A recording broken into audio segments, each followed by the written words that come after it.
Math YouTube channel.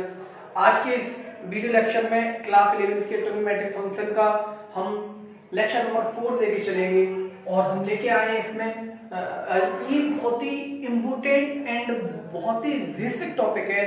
मैं सभी से रिक्वेस्ट करूंगा कि इस वीडियो को पूरा देखें, आपको वो चीज मिलेगी जो आपने कभी नहीं देखी होगी, ना कभी पढ़ी होगी। इस टॉपिक में हम आपको देने वाले हैं फंडामेंटल ट्रिग्नोमेट्रिक कॉन्सेप्ट। दो टॉपिक हम इसमें डिस्कस करेंगे। पहला टॉपिक होगा फंडामेंटल ट्रिग्नोमेट्रिक कॉन्सेप्ट और दूसरा होगा coordinate system of the trigonometric function. तो मैं आपको स्टार्ट करवा रहा हूं concept of the trigonometric function. Concept of the trigonometric function आप सभी जानते हैं कि ट्रिग्नोमेट्रिक फंक्शन की ट्रिग्नोमेट्रिक फंक्शन की डेफिनेशन में भी मैंने बताया था कि trigonometric function is related to the trigonometric function trigonometry is the study of the right angle triangle. तो हम यहाँ पे राइट एंगल ट्रायंगल के बारे में डिस्कस करेंगे। मैं बहुत ही बेसिक सी चीज बताऊंगा, चाहे आपने ट्रिग्नोमेट्री को पढ़ा है 10th क्लास में, चाहे आपने ट्रिग्नोमेट्री को 10th क्लास में नहीं पढ़ा है। मैं आशा करता हूं, पूरी उम्मीद करता हूं और मुझे पूरा विश्वास है कि आप ट्रिग्नोमेट्री सीख जाएंगे। आइए तो देखिए, in right angle triangle, in right angle triangle, in right angle, in right angle triangle. मैं कॉन्सेप्ट ट्रिग्नोमेट्रिक फंक्शन बताने से पहले मैं थोड़ा आपको राइट एंगल ट्रायंगल के बारे में बताना चाहूंगा, जो इसकी नींव है। तो राइट एंगल ट्रायंगल में होता क्या है बच्चों, एक कोई ट्रायंगल होता है, इसका 90 डिग्री होता है। वो ट्रायंगल राइट एंगल ट्रायंगल से ट्रायंगल को बोलते हैं जिसका 1 डिग्री 90 डिग्री होता है। राइट एंगल ट्रायंगल ये कोई स्टडी, अगर हम इसको कोई स्टडी एंगल ले लें तो इसकी जो अपोजिट सामने वाली साइड होगी वो क्या होगी, परपेंडिकुलर होती है। परपेंडिकुलर, ये परपेंडिकुलर होगी बच्चों। और ये आपका अगर मैं इसको नाम ए बी और सी नाम दे दूं तो ये इन राइट एंगल ट्रायंगल लिख लीजिए, in right angle triangle, right angle triangle ABC. कोई भी हो सकता है, वैसे मैंने इसको बट इंडिविजुअल नाम दे रखा है, आप वैसे कुछ भी ले सकते हैं। तो इसमें परपेंडिकुलर हुआ बच्चों, ये बेस हुआ, बेस हुआ और ये आपकी हाइपोटेन्यूस हुई, hypotenuse.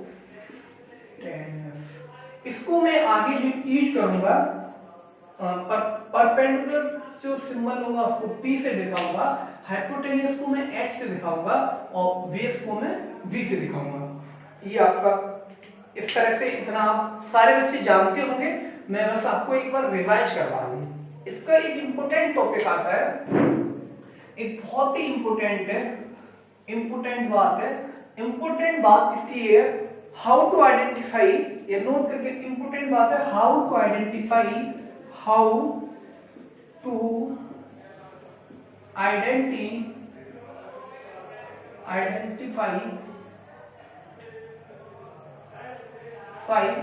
How to identify base, मतलब परपेंडिकुलर ले लीजिए, how to identify perpendicular, perpendicular comma base and hypotenuse, hypotenuse. इनको दरअसल पहचानते कैसे हैं, ये सबसे इंपोर्टेंट बात होती है बच्चों। इसको हम पहचान कहते हैं, ठीक है। फर्स्ट ऑफ ऑल इसको पहचान कहते हैं। सबसे पहले जो भी हमें ट्रायंगल दे रखा होगा इनको पहचानेंगे किस तरह। First of all we decide the right angle, first of all we decide the right angle. First of all सबसे पहले हम क्या करेंगे बच्चों, first of all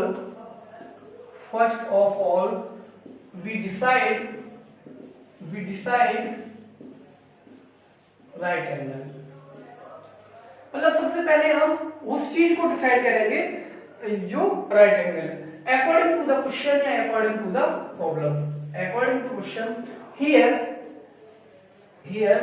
angle V बराबर 90 डिग्री। हियर जो एंगल V है वो 90 डिग्री। यहां जो है बच्चों एंगल V है वो आपका 90 डिग्री है इधर। बात यहां तक समझ में आई बच्चों। सबसे पहले हम क्या करेंगे, हम उसके जो ट्रायंगल दे रखा है उसमें 90 डिग्री को 90 डिग्री को डिसाइड करेंगे। अब पहले इसमें बात आती है हाइपोटेन्यूज का डिस्टेंस। मैं बस शॉर्ट में बताऊंगा, ध्यान रखना। इसमें आता है for the hypotenuse, for hypotenuse. Hypotenuse को सबसे ज्यादा कुछ नहीं बोलते हैं। हाइपोटेन्यूज क्या होता है कि hypotenuse is the opposite side of the 90 degree. इसके जो अपोजिट साइड होगी, इसके जो अपोजिट साइड होगी, ये क्या है, हाइपोटेन्यूज। या लिख देंगे opposite side of the right angle. क्या लिखेंगे इसको, opposite side of right angle. ठीक है, राइट एंगल की जो अपोजिट साइड होगी उसको बोलेंगे largest of all three side. ये क्या होगी, and largest of all three side. Hypotenuse आपकी एक तो 90 डिग्री की अपोजिट होती है और तीनों में सबसे बड़ी साइड होती है। अब बात आती है बच्चों परपेंडिकुलर की। यहीं पे इसको परपेंडिकुलर की बात आती है बच्चों। या एक काम कीजिए, मैं साथ साथ इसको हटाता जा रहा हूं। आपको हाइपोटेन्यूज समझ में आया होगा। अब परपेंडिकुलर को, इन दोनों चीजों को आपने नोट डाउन कर लिया होगा। मैं इसको हटा रहा हूं। परपेंडिकुलर को हम कैसे डिफाइन करेंगे, परपेंडिकुलर को हम कैसे डिफाइन करेंगे, हाउ टू डिफाइन, मतलब अब perpendicular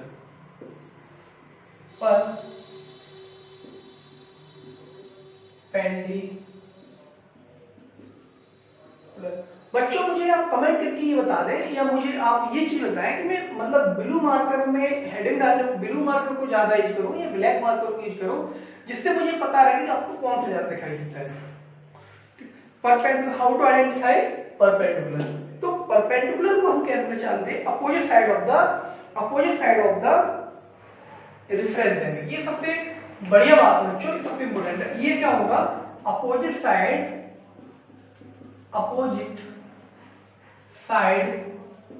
of reference angle, opposite side of the reference angle और स्टडी एंगल और ऑब्जर्वेशन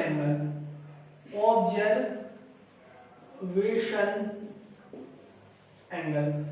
जो ये जो एंगल है जिसका हम साइन थीटा कॉस थीटा निकालते हैं, इसको हम क्या बोलते हैं, reference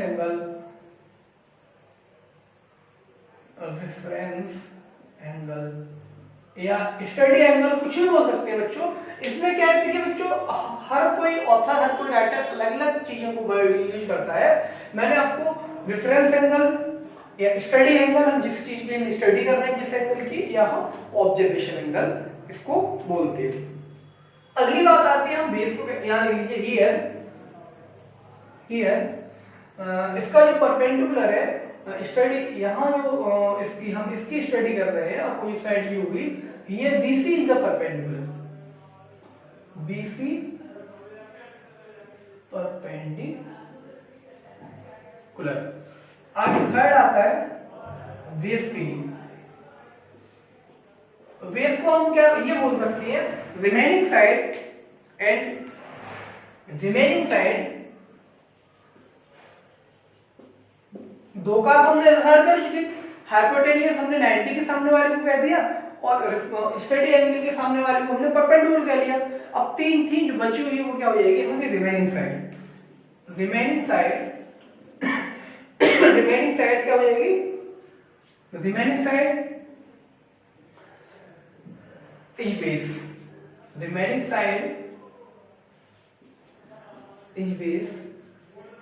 and it is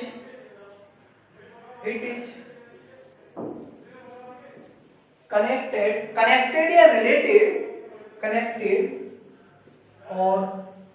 related to the study angle। To the study. इसका मतलब ये है जो ये रिमेनिंग साइड होगी वो क्या कहलाएगी, रिमेनिंग साइड क्या कहलाएगी, आपकी बेस कहलाएगी। और ये किससे कनेक्ट होगी, स्टडी एंगल से कनेक्ट होगी। क्योंकि ये बेस का मतलब है जहां हम खड़े होते हैं, वो क्या है, बेस। तो यहाँ जो व्यक्ति खड़ा होगा यही तो वो ऑब्जर्वेशन तो यहीं से कर रहा होगा बच्चों। तो अगर वो यहाँ से खड़ा होगा तो ये इसका क्या हो जाएगा, बेस। अगर वो, जैसे कि मैंने उस दिन आपको बताया था, अगर यहाँ पर आई हो जाती है तो यही तो खड़ा है बंदा अगर यहाँ खड़ा है तो ये इसका बेस होगा। इसी तरह अगर वो मान लीजिए इस तरफ से खड़ा होकर देखता है, अगर वो यहाँ खड़ा हो जाता है तो बेस इसका ये हो जाएगा। इस तरह से भी कर सकते हैं या फिर आप ऐसे भी पहचान सकते हैं। This is the trigonometric. तो ये ट्रिग्नोमेट्री के हिसाब से मैंने आपको बता दिया। अगला टॉपिक इसमें आता है, आप बच्चों को मेंशन आउट नोट करके जाना, समझते जाना। बहुत ही इंपोर्टेंट बात है आपको बता रहा हूं आज।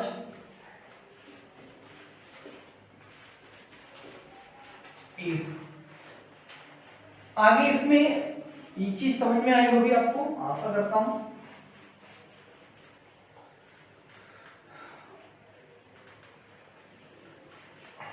आगे आपको टॉपिक में बताने वाला हूं trigonometric ratio.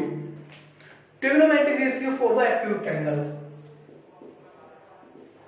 Trigonometric ratio for the acute angle. ये trigonometric ratio for the acute angle, या हम इसको ये भी बोल सकते हैं, या trigonometric ratio for any angle theta. Trigonometric ratio गोनोमेट्रिक ratio for any angle theta. Trigonometric ratio for any angle theta, इसको हम ट्रिग्नोमेट्रिक रेशियो को शॉर्ट में आगे हम जो यूज करेंगे वर्ड, वो टीआर से यूज करेंगे। टी का मतलब हुआ ट्रिग्नोमेट्री और आर का मतलब हुआ रेशियो। एंड रेशियो ये होता क्या है, रेशियो ऑफ टू, ये क्या, ratio of any two side, ratio of any two side of right angle triangle. Right angle triangle. Trigonometry बच्चों को फिगर करता, मैं इसको इधर कॉर्नर में बना दे रहा हूं तो वो हमारे पास खड़ा ही रहेगा, वो बना ही रहेगा। मैं इधर बना देता हूं, ए बी सी, ये 90 डिग्री, ये एच हो गया, ये थीटा हो गया, ये पी हो गया और ये बी हो गया। ठीक है, ये अब बना ही रहेगा क्योंकि हमें इसकी पूरे लेक्चर में इसकी ही जरूरत पड़ेगी।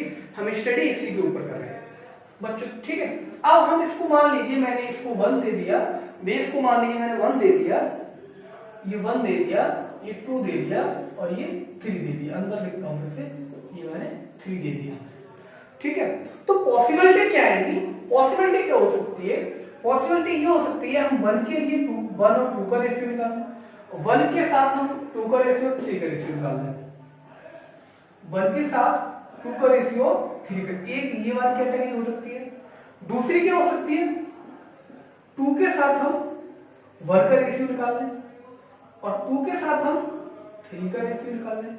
अच्छा, 3 साइक्लिक ऑर्डर में चलिए, 1 2 3 या 3 ले लीजिए, 3 1 आ जाएगा। ऐसा साइक्लिक ऑर्डर में चलिए आप, ठीक है, इसको 3 1 ले लीजिए। या हम ये कर सकते हैं, 3 के साथ 2 का रेशियो निकाल लीजिए, 2 3 1 आ गया। अब 3 के साथ यहाँ क्या आएगा, 1 आएगा, 1 आएगा, 1 ले लीजिए, या 2 के साथ 3 के साथ 2 ले लीजिए। तो ये इन दोनों का पेयर, ये इन दोनों का पेयर। इस तरह से ट्रिग्नोमेट्रिक रेशियो जो हमने पहले क्या पढ़े थे, ट्रिग्नोमेट्रिक रेशियो को हमने कितने पढ़े थे, 6 पढ़े थे। Sine theta, cos theta, tan theta, sec theta, cosec theta, ये सारी चीजें हम बेसिकली हम पढ़ चुके हैं। बट ये है क्या, trigonometric ratio, ratio of any two side of the right angle triangle is called. हम इसका और इसका रेशियो निकाल लें, इसका इसका रेशियो निकाल लें, इसी तरह इसका और इसका रेशियो निकाल। इन हम जब साइक्लिक ऑर्डर में हम इनको चेंज करेंगे तो ये 6 पॉसिबिलिटी होगी, 6 पॉसिबिलिटी आएंगी। हम इसलिए अब आगे चल के इनके जो नाम दिए गए हैं वो किस हिसाब से दिए गए हैं मैं आपको इसके बारे में डिस्कस बताना चाहता हूँ। ये चीज आप इसको हटा दीजिए, मैं इसको लेके चलता हूँ खाली, फिर आपको मुझे समझाने में थोड़ी आसानी हो जाएगी। मैं इसको लेके चलता हूँ, आप इसको हटा दीजिए। ये सारी चीजें मैंने बस आपको ये समझाने के लिए बताया था, मैं इसको आपको हटा देना चाहता हूँ।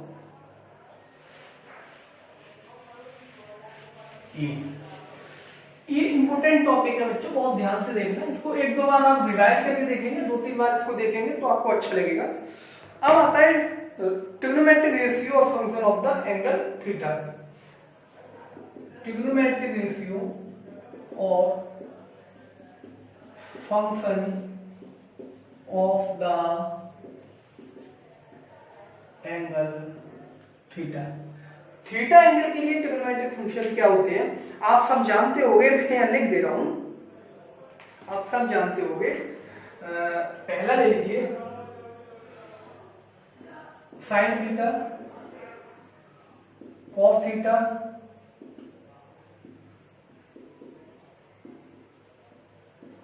Ten theta. इसी तरह इसमें आ जाता है sine cosec theta, sec theta और कॉट थीटा। ठीक है, अब हमने बच्चों इसको क्या क्या लिख सकते हैं। अब इनकी देखिए एक एक चीज और मैं बताना चाह रहा हूं। ये 6 होते हैं, हम जानते हैं पहले से ही।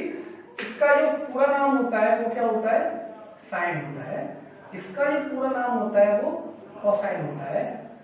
ये टेंजेंट होती है,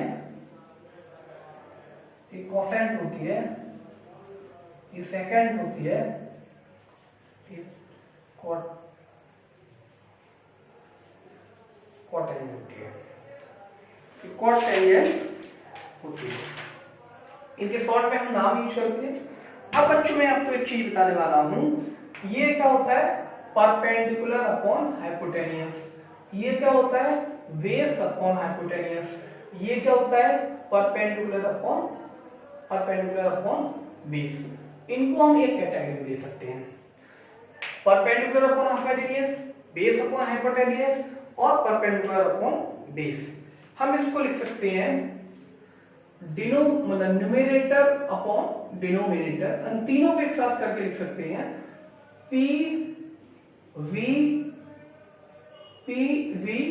पी और एच वी।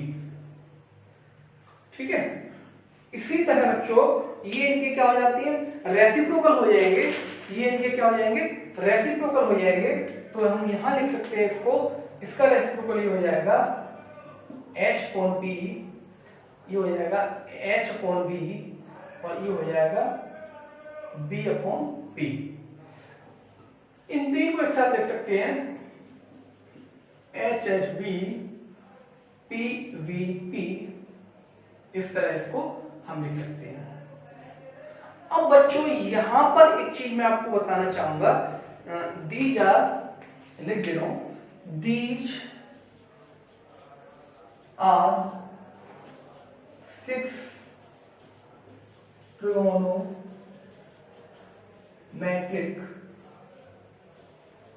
रेशियो, या मैं टीआर रेशियो भी लिख सकता था। ये कितने आपके ये 6 ट्रिगोनोमेट्रिक रेशियो होते हैं। अब बच्चों मैं आपको यहाँ पर थोड़ा सा एक चीज बताना चाहता हूं। मान लीजिए ये थोड़ा सा, अब यहाँ पर इसको हम याद कैसे रख सकते हैं, इनको हम कैसे याद रख सकते हैं। देखिए इंडिया हमारा, हम जानते हैं हमारा भारत है विविधताओं का देश है, यहाँ पे सभी धर्मों के लोग रहते हैं। हर जगह जाने पर भाषा बदल जाती है, बोली बदल जाती है। तो कहते भी है कोस कोस पर बदले पानी, और मतलब मुझे याद नहीं आ रहा, मैं आपको बस जो बताना चाह रहा था वो बता दे रहा हूं कि मान लीजिए अगर कोई बच्चा राजस्थान का है, राजस्थान के कोटा में रहता है, मान लीजिए कहीं का भी है, कोटा में बच्चों को पढ़ने की बहुत जरूरत होती है, बहुत मतलब उनका जुनून भरा होता है। तो कोटा का एक बच्चा होता है, तो वो क्या कहता है इसको याद रखने के लिए कि पढ़ ले बेटा पढ़ ले हार्ड हार्ड बुक्स। इसको क्या बोलेगा वो कि पढ़ ले बेटा पढ़ ले हार्ड हार्ड बुक्स। अगर मान लीजिए हमारे यूपी का है, हम यूपी से बिलोंग करते हैं दरअसल, अगर हमारे यूपी से है और मान लीजिए अगर वो बनारस का हुआ तो वो क्या बोलेगा पता है, वो बोलेगा पंडित भोले प्रसाद, क्योंकि बनारस हमारा भक्तियों का मतलब महादेव का बहुत बड़ा केंद्र है, हमारे भगवान महादेव का बहुत बड़ा केंद्र है। तो वो क्या बोलेगा कि मतलब ये पंडित भोले प्रसाद हर हर बोले, हर हर महादेव हर हर महादेव हर हर बोले। क्या बोलेगा वो पंडित भोले प्रसाद हर हर बोले। एक और चीज, अगर कहीं वो हमारे देखिए हमारा जो भारत की आत्मा है वो ग्रामीण एरिया में बसती है। अगर हमारी ग्रामीण एरिया से बिलोंग करेगा, गांव से बिलोंग करने वाला होगा, तो वो कैसे याद रखेगा, ये थोड़ा सा फनी है लेकिन मैं आपको बता दे रहा हूं। वो बोलेगा कि पापा बीड़ी पियोगे, पापा बीड़ी पियोगे, पापा बोलेंगे उसके हाँ हाँ बेटा, हाँ हाँ बेटा। क्या वो पापा बीड़ी पियोगे, हाँ हाँ बेटा। मैंने इसकी 3 ट्रिक बताई आपको, मैंने आपकी इसकी 3 ट्रिक्स बताई इसको याद रखने की। कितनी ट्रिक बताई? ट्रिक बताई 3। मैं इसको मेंशन नहीं करूंगा, आप ऑडियो में सब सुन लेना। मैं ऑडियो में आप 3 ट्रिक मैंने आपको बताई है, ऑडियो में आप सुन लेंगे। मैं इसको नोट नहीं कर रहा क्योंकि कोई स्क्रीनशॉट लो, अगर इसका कोई स्क्रीनशॉट भी लेगा तो फिर मतलब चलो मैं 1 लिख दे रहा हूं, मैं 1 लिख दे रहा हूं कि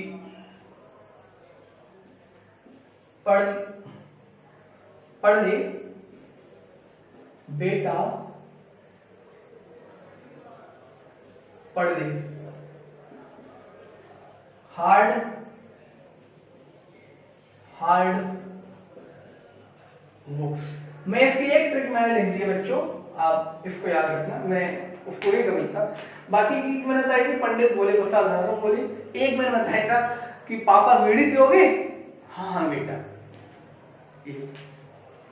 अब इसमें एक इंपोर्टेंट बात आती है बच्चों, इसका ये टॉपिक खत्म होने के बाद अब इसमें आती है फंडामेंटल ट्रिग्नोमेट्रिक आइडेंटिटी। मैं आशा करता हूं आपको ये बेसिक कॉन्सेप्ट समझ में आए होंगे, और जैसे जैसे मैं आपको कराता जा रहा हूं आप उनको नोट डाउन करते जाइए, क्योंकि मैंने आपको ये बताया कि ट्रिग्नोमेट्री हमारे आधे मैथ को कवर करती है। अगर हम इसको 2 से 2.5 महीने भी इसमें अगर हम लगा देंगे तब भी कोई बुराई वाली बात नहीं है मेरे हिसाब से, मेरा जहां तक मैं सोचता हूं, क्योंकि 12th में इसका बहुत सारा यूज होता है। अगला इसमें इसकी जो अगली बात आती है, इसकी जो अगली बात आएगी वो आपकी अगली बात आएगी, नोट डाउन कर लिया होगा आशा करता हूं। इसकी जो अगली बात आएगी, अगली बात है fundamental trigonometric identity. Fundamental trigonometric identity, fundamental trigonometric identity, fundamental trigonometric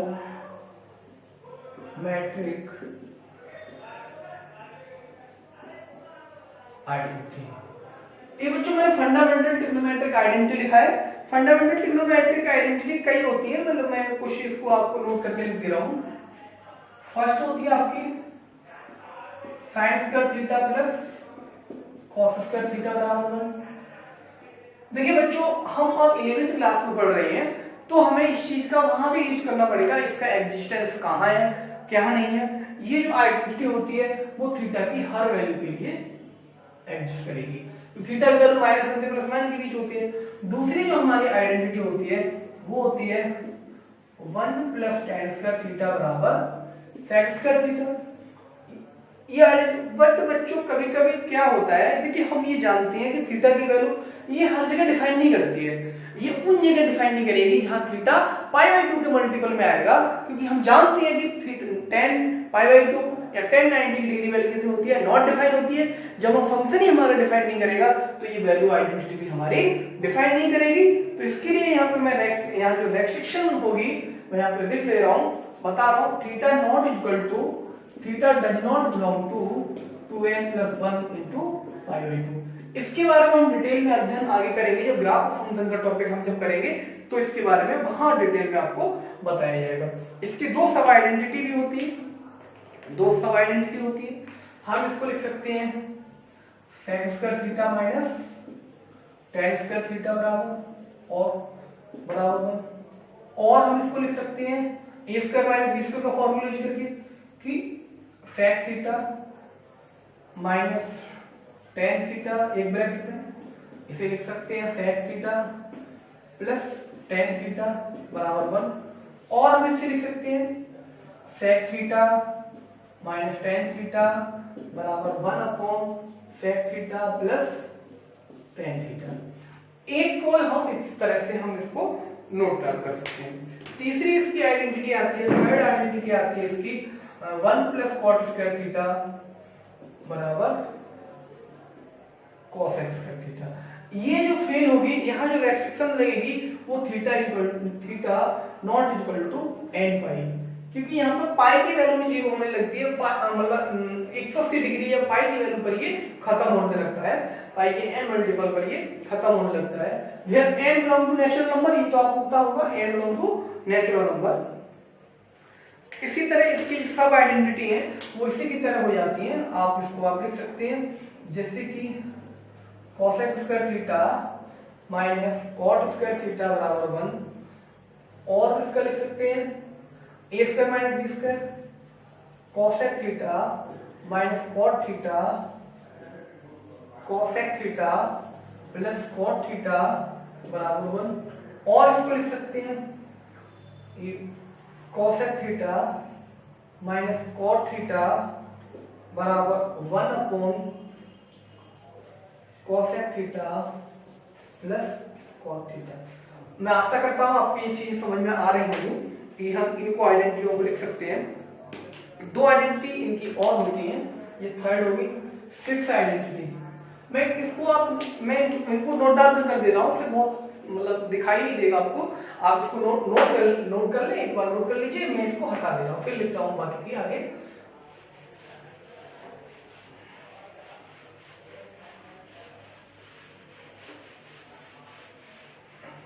ये इसमें फिर आगे आपकी 4 आएगी cosec थीटा, फोर्थ में आपका आएगा cosec थीटा बराबर 1/sin थीटा।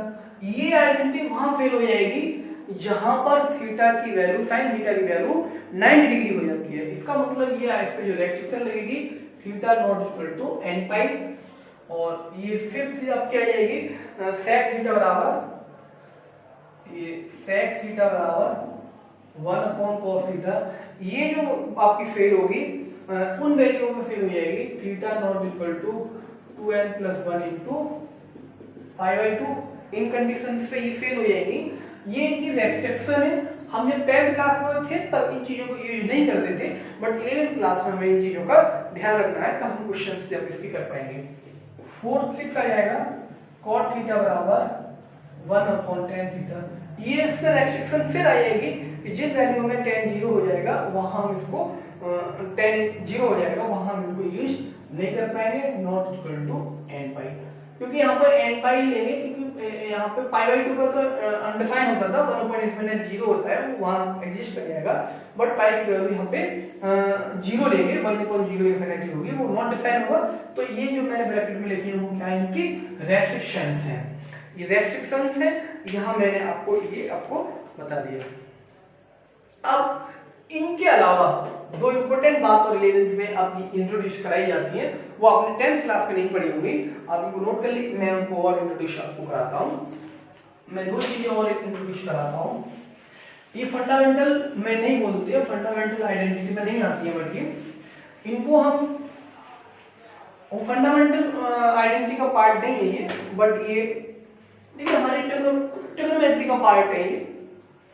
नोट करके लिख लीजिए, आपने नोट करके क्या ट्रिग्नोमेट्री फंक्शन का तो पार्ट है बट नॉट फंडामेंटल को पार्ट नहीं है। इसमें वर्स साइन थीटा स्टार्ट करके लिखिए, versine theta. Versed sine theta इसको शॉर्ट में लिखते हैं वर्स साइन थीटा, इसको शॉर्ट में ही लिखेंगे।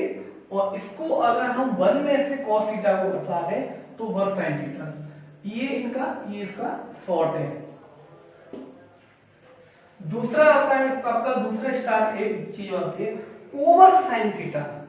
कोवर्स sign theta, coversine theta, coversine theta, इसको कवर साइन थीटा, कोवर लिखते हैं ऐसे कोवर साइन थीटा। ये दोनों ये इसका और ये इसका क्या है, इनका शॉर्ट है ये। इसको अगर हम 1 में से साइन थीटा को घटा दें 1 minus sine theta, versine theta क्या होगा कि अगर 1 में से हम cos थीटा को घटाएंगे तो वर्स साइन थीटा, और 1 में से अगर हम cos थीटा को घटाएंगे तो कोवर्स साइन थीटा होता है। ये इंपोर्टेंट बात थी यहाँ पे।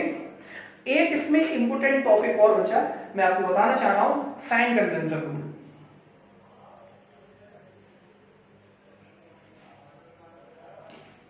धन्यवाद। ये बेसिक चीजें आपको बताने के लिए मैं आपसे एक इसमें एक टॉपिक और बचा है, कोऑर्डिनेट सिस्टम। मैं आपको उसको कल मैं आपको उसको डिलीवर करूंगा।